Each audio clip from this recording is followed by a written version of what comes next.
करो तब तक आप ऐसे खड़े रहो। कन्हैया सोचने लगे पता नहीं ये कब शरीर छोड़ेंगे, इन्हें तो इच्छा मृत्यु का वरदान है, मैं कैसे कब तक खड़ा रहूंगा। तो भगवान ने मुंह लटका लिया। पितामह भीष्म अगले बल बोले ऐसा मुख नहीं देखना चाहता मैं।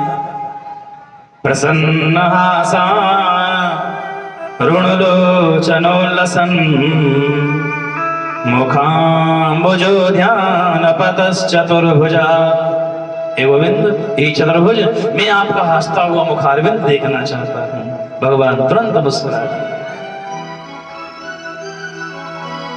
आज युधिष्ठिर को आगे किया, कहने लगा पितामह भीष्म, बड़े भैया कुछ आपसे ज्ञान लेना चाहते हैं, इन्हें कुछ ज्ञान चर्चा दीजिए।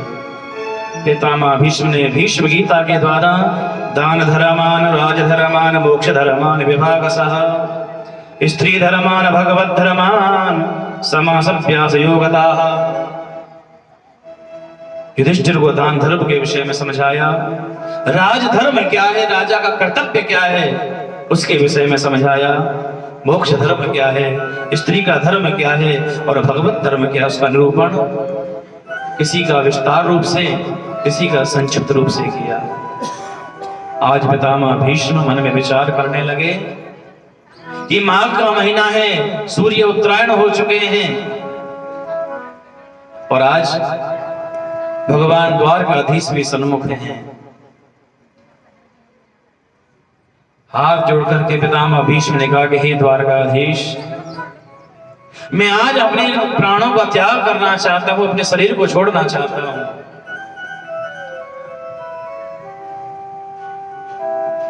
लेकिन मरने से पहले, शरीर को त्यागने से पहले मेरा एक काम अधूरा रह गया था, उसे करना चाहता हूं।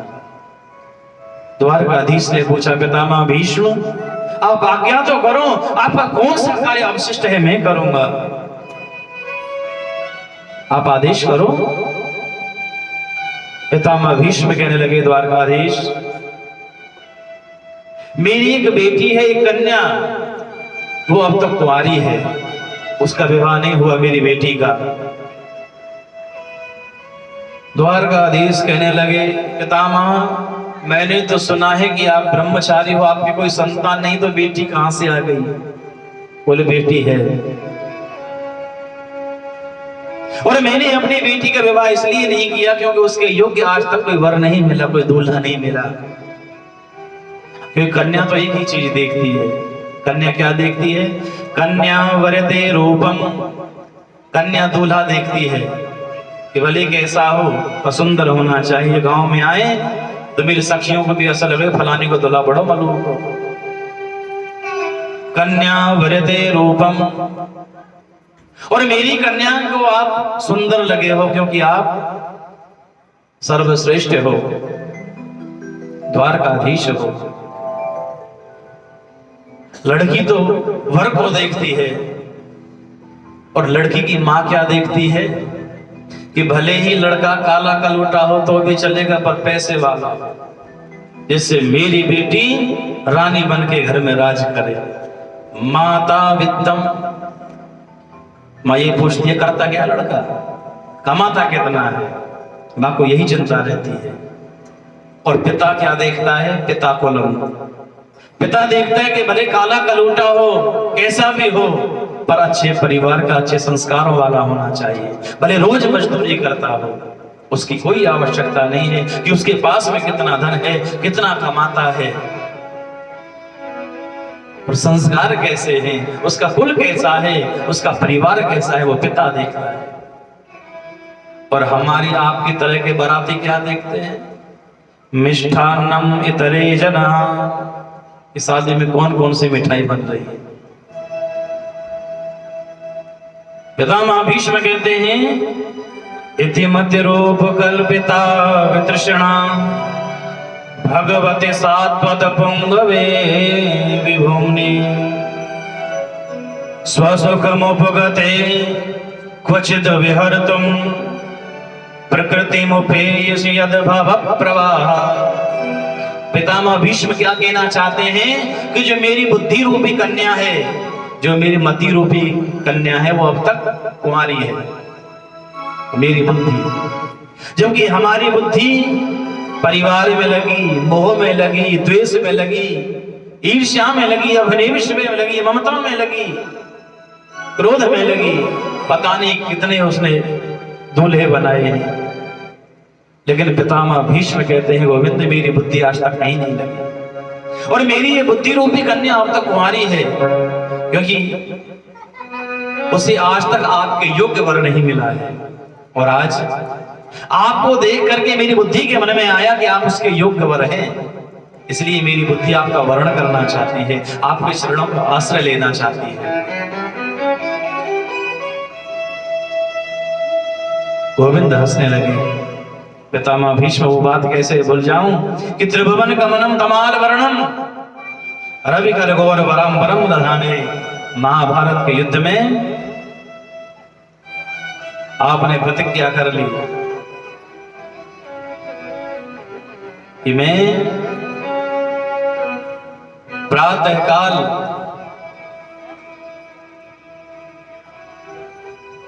युद्ध समाप्त कर दूंगा, अर्जुन को मारूंगा। भगवान कहने लगे तो पितामह भीष्म हम भी तो दौड़े चले आए।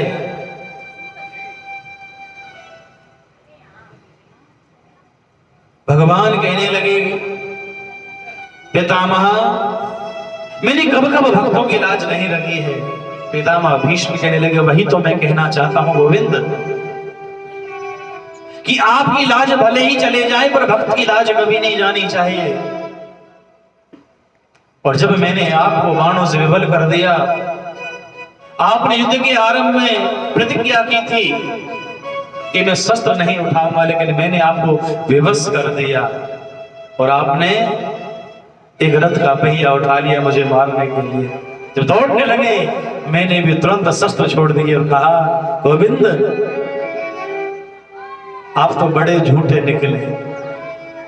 युद्ध से पूर्व आपने प्रतिज्ञा की थी मैं शस्त्र नहीं उठाऊंगा, और आज रथ के पहिए को सुदर्शन बना लिया। वो दृश्य मैं कैसे भूल जाऊं। आपने मेरी प्रतिज्ञा पूरी करने के लिए अपनी प्रतिज्ञा तोड़ दी।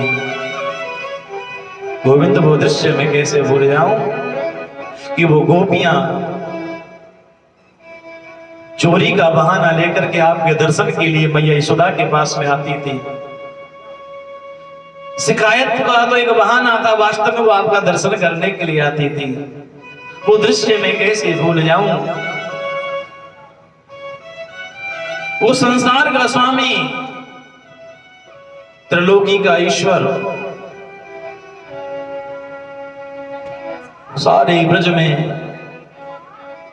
मैया यशोदा के डर से आगे आके दौड़ लगाता है। मैया यशोदा उसे पीटने के लिए, मारने के लिए छड़ी लेके उसके पीछे भागती है। मैंने पहली बार जीवन में भागता हुआ ब्रह्म देखा कि ब्रह्म भी भागता है। नाथ मैं कहां तक आज आपके गुणों का गान करूं। एकादशी का अवसर है और आज गोविंद मैं अपने मन रूपी पुष्प आपको समर्पित करना चाहता हूं। गोविंद ये मेरी मानसिक पूजा स्वीकार करो। गोविंद मेरी केवल एक ही अभिलाषा है, इतना तो करना स्वामी जब प्राण तन से निकले, गोविंद नाम लेकर मेरे प्राण तन से निकले, इतना तो करना स्वामी। श्री गंगा जी का तट हो, यमुना का बंसी मट हो, मेरे मेरा सावरा निकट हो, मेरा सावरा निकट हो, जब प्राण तन से निकले इतना तो करना स्वामी। श्री वृंदावन स्थल हो, मेरे मुख में तुलसी दल हो, श्री वृंदावन स्थल हो, मेरे मुख में तुलसी दल हो, विष्णु चरण का जल हो, विष्णु चरण का जल हो, जब प्राण तन से निकले इतना तो करना स्वामी। हे गोविंद, मैं अंतिम समय में आपका वो दर्शन करना चाहता हूं कि जब आप अपने अधरों पर वेणु का निनाद करते हो, अपने अधरों पर जब मुरली का निनाद करते हो गोविंद, वो दृश्य में जीवन भर नहीं भूल पाया।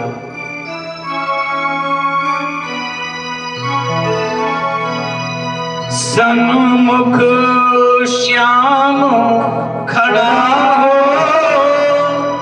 मुरली का स्वर भरा हो, सम्मुख सामने खड़ा हो, मुरली का स्वर भरा हो, तिरछा चरण धरा हो, तिरछा चरण धरा हो, जब प्राण तन से निकले इतना तो करना स्वामी। मेरे प्राण तन से निकले राधा का नाम लेकर। आज पितामह भीष्म मन कर्म वाणी से गोविंद के आश्रित हो जाते हैं, अपने मन को भगवान के श्री चरणों में लगा लेते हैं, उनके शरीर से एक दिव्य ज्योति प्रकट होती है और वो गोविंद के श्री चरणों में जाकर के समाहित हो जाती है। पितामह भीष्म ने जब इस शरीर का त्याग किया तो समस्त पांडव परिकर ने बहुत रोदन किया है। आज गोविंद ने आकर के समझाया, अर्जुन ये संसार का नियम है कि जिसका जन्म हुआ है उसका अंत भी निश्चित है, इसलिए तुम्हें शोक नहीं करना चाहिए, अग्नि संस्कार की तैयारी करो। आज युधिष्ठिर से अग्नि संस्कार पितामह भीष्म का नहीं कराया है भगवान कृष्ण ने। क्यों?